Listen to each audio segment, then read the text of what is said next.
From a sitting U.S. president to average Americans voicing their opinions about COVID-19 origins, masking, and vaccines.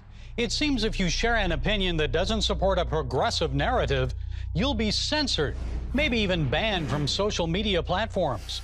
The Nazis burned books. Lenin, Stalin, and Mao silenced those who expressed views in opposition to the government.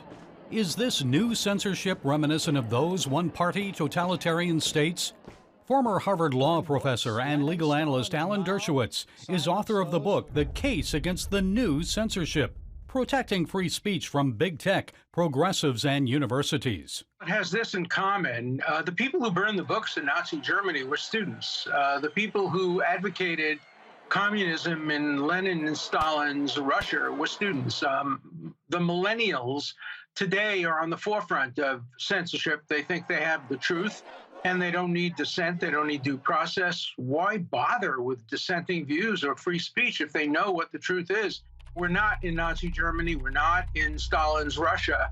But we are getting close to situations where non-government officials, and that's what's so dangerous, non-government officials, Twitter, Facebook, and YouTube, are determining what we can hear, what we can say. You know, the First Amendment has two aspects, the right of the speaker to speak, but the right of the audience to listen. Dershowitz, a constitutional law expert, says the American audience is being deprived of listening to divergent views. Case in point, says Dershowitz, a debate between him and Congressman Bobby Kennedy Jr. about COVID-19 vaccinations. Kennedy is opposed to COVID-19 vaccinations. Dershowitz supports them. Their video debate was censored by YouTube. Most likely, YouTube took the action because of the anti-vaccination views of Congressman Kennedy. YouTube says it, quote, doesn't allow content that spreads medical misinformation, that contradicts local health authorities or the World Health Organization's medical information about COVID-19. They said vaccination is not a debatable issue. We don't want to hear two sides of it, and we don't want our audience to hear two sides of it. So hundreds of thousands of people were denied the right to hear me and Bobby Kennedy debate this issue. I won the debate by default. I don't want to win the debate by default. I want to win the debate on the merits in the marketplace of ideas. And this new censorship may even influence elections. Last fall, just prior to the presidential vote, the New York Post story about Hunter Biden's laptop and money transfers from China and Ukraine was banned on social media.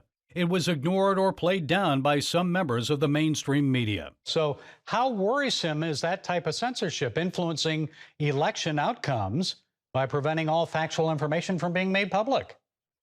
It's very dangerous because it not only prevents that or has interference with that, but on so many other aspects of life, on whether to take a vaccination or not, on other issues. The head of the little town of Brooklyn Center said that he thought that the woman police officer who pulled out her gun instead of her taser and thought she was firing the taser, yelling taser, taser, taser, when she was indicted for manslaughter, the town guy said she ought to be given due process, and he was immediately fired for calling for a constitutional right, due process for every citizen. You get fired, and there were threats that if they didn't fire him, there would be all kinds of repercussions. That's the problem that's going on in America today. And it's not only big tech. Colleges and universities are also censoring speech. Dershowitz says he was dismayed when Harvard University fired one of his former colleagues. Professor Ron Sullivan was the first African-American to ever be made a dean of a Harvard college. He was a great dean, and then he made the, quote, mistake of defending Harvey Weinstein for about a month on constitutional issues. And the students in his college said they felt unsafe. They didn't feel unsafe when a year earlier he defended somebody accused of a double murder, but they felt unsafe because he was representing somebody who they didn't like and who had been accused of sexual misconduct. So he got fired by Harvard University for who he represented. If John Adams had been a professor at Harvard back in 1771, he'd have been fired, I guess, for representing the Boston Massacre soldiers. And Abraham Lincoln would have been fired because he represented some disreputable characters, and great people in America have represented awful people. So what can be done to reverse this trend? Is it too late? Well, it's not too late. We write books, as I do. We have talk shows like you do. and we try to appeal directly to the American public. Then we go to the Supreme Court. We have legislation which could restrict the ability of social media to take advantage of Section 230, which exempts them from lawsuits if they continue to censor speech. So a lot of things we can do. We haven't lost this battle, and it's part of a bigger war.